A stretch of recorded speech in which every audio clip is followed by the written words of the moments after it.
মানুষের থেকে দূরে থাকা ভালো, একা থাকা ভালো। মানুষ দূর থেকে সুন্দর। মানুষের মাঝে বেশি বেশি যেতে নেই, মিশে যেতে নেই।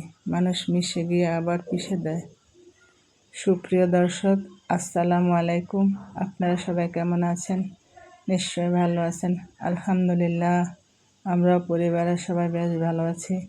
তা প্রতিদিনের মতো চলে আসলাম আরেকটা নতুন ভিডিও নিয়ে। কেমন আছেন আমার সমস্ত মিষ্টি আপুরা? নিশ্চয়ই ভালো আছেন। যে যেখানে আছেন সুস্থ আছেন, নিরাপদে আছেন। আজকে আমি সারাদিন কী কাজ করলাম তা আপনাদের মাঝে শেয়ার করলাম। ভিডিওটি স্কিপ না করে সবাই দেখতে থাকুন। দেখতে দেখতে তো রমজান প্রায় শেষের দিকেই। রমজান আসার আগে যেমন সংসারে অনেক কাজ থাকে এবং রমজান শেষের দিকে তা আবার অনেক কাজের চাপ বেড়ে যায় আর কি। রমজান মাস হলো রহমতের মাস। কখন যে রমজান মাস শেষ হয়ে যাচ্ছে টেরই পাচ্ছি না।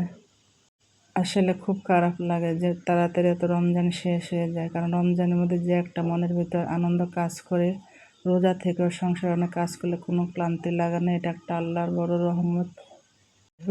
যাই হোক, আল্লাহর কাছে শুকরিয়া আদায় করি যে আল্লাহ এই রমাদানে যতগুলো রোজা ছিল সেই সালামতে রাখতে পেরেছি, এবং আগামী রমাদান পর্যন্ত যেন আল্লাহ সবাইকে বাঁচিয়ে রাখে। আল্লাহর কাছে এই দোয়া করি।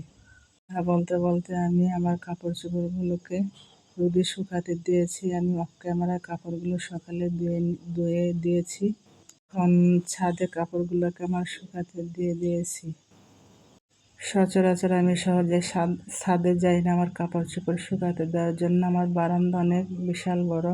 আমি বারান্দায় কাপড় চোপড় শুকাই। শীত আসলে আমি ছাদে যাই, কারণ ছাদে শীত ছাড়া কাপড় শুকানো যায় না। বড় চাদর হলে ছাদে গিয়ে শুকাতে হয়, বড় কাঁথা হলে ছাদে গিয়ে শুকাতে হয়। যাই হোক, কথা বলতে বলতে এদিকে আমি রান্নাবান্না শুরু করে দিয়েছি। আজকে রান্নাবান্না করব হলো ইলিশ শুটকি দিয়ে পেঁয়াজ দিয়ে ভুনা করব, আর এদিকে পাতাকপি চিংড়ি মাছ দিয়ে ভাজি করব। প্রতিদিন রান্না করব কী দিয়ে, এমন একটা টেনশন থাকে। খুব প্যারার মধ্যে থাকি যে কী দিয়ে কী রান্না করব। অনেক চিন্তা করে আজকে এই রান্না শুরু করে দিয়েছি। বাঁধাকপি ভাজি আর হলো ইলিশ শুটকি দিয়ে পেঁয়াজ দিয়ে ভুনা করতেছি। রোজার মধ্যে মনে হয় যে কী দিয়ে ভাত খাইলে ভালো লাগবে, একটা টেনশনে থাকি। অনেক চিন্তা ভাবনা করে আজকে এই রান্না বান্না করতেছি আর কি। আমার কাছে শুটকি বোনা হলে তো কোনো কিছুই লাগে না। কার কাছে কেমন লাগে জানি না। আমার কাছে শুটকি বোনা, শুটকির ভর্তা, ভাজি এগুলো খুব ভালো লাগে। এগুলো দিয়ে ভালো করে ভাত খেতে পারি। মাছ মাংস দিয়ে ততটা ভালো করে ভাত খেতে পারি না। তাই অনেক চিন্তা ভাবনা করে আজকে এই রান্নাগুলো করতেছি। এগুলো দিয়ে রাতের খাবার এবং সেহরির খাবার খাবো। আর বাচ্চার জন্য ডিম ভাজি দিয়ে, কারণ বাচ্চা খুব ডিম পছন্দ করে। পরে ডিম সিদ্ধ করে দিলে খেতে পারে, ডিম ভাজি করে দিলেও খেতে পারে। তাই নিজের ইচ্ছা মতো আজকে দুটোটাই শুকনো রান্না করে নিয়েছি। মানুষের পছন্দ, মানুষের রুচি এক একজনের এক এক রকম। কারো গোস্ত খেতে ভালো লাগে, কারো মাছ খেতে ভালো লাগে, কারো শাক খেতে ভালো লাগে, কারো ভর্তা খেতে ভালো লাগে, কারো সবজি খেতে ভালো লাগে। এক একজনের রুচি এক এক রকম।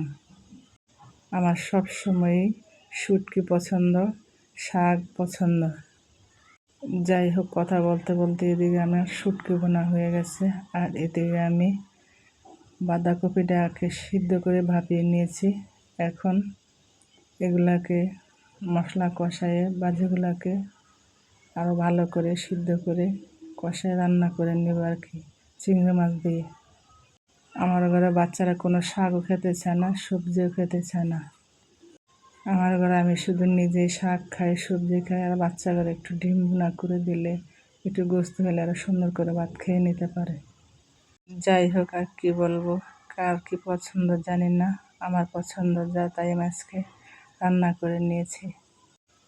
এদিকে কথা বলতে বলতে আমার আপুদের কাছে একটা রিকোয়েস্ট করে নিচ্ছি।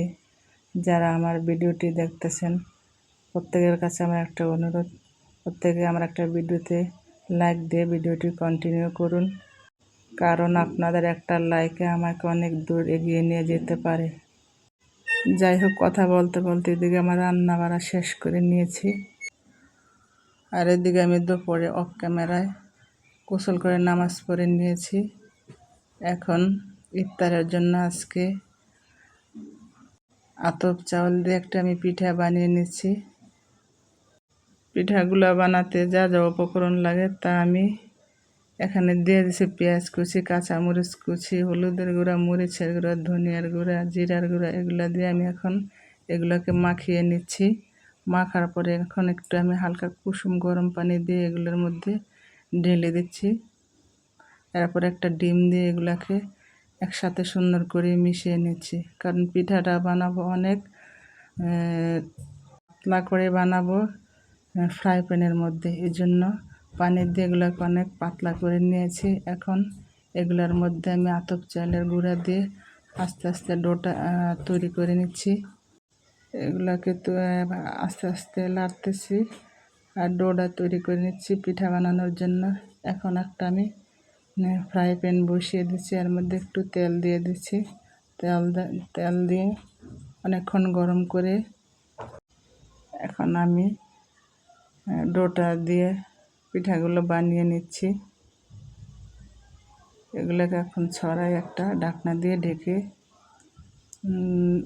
1 মিনিটের মতো ঢাকা রাখতে হয়, তারপরে উল্টায় পাল্টায় পিঠাগুলো বানিয়ে নিতে হয় আর কি।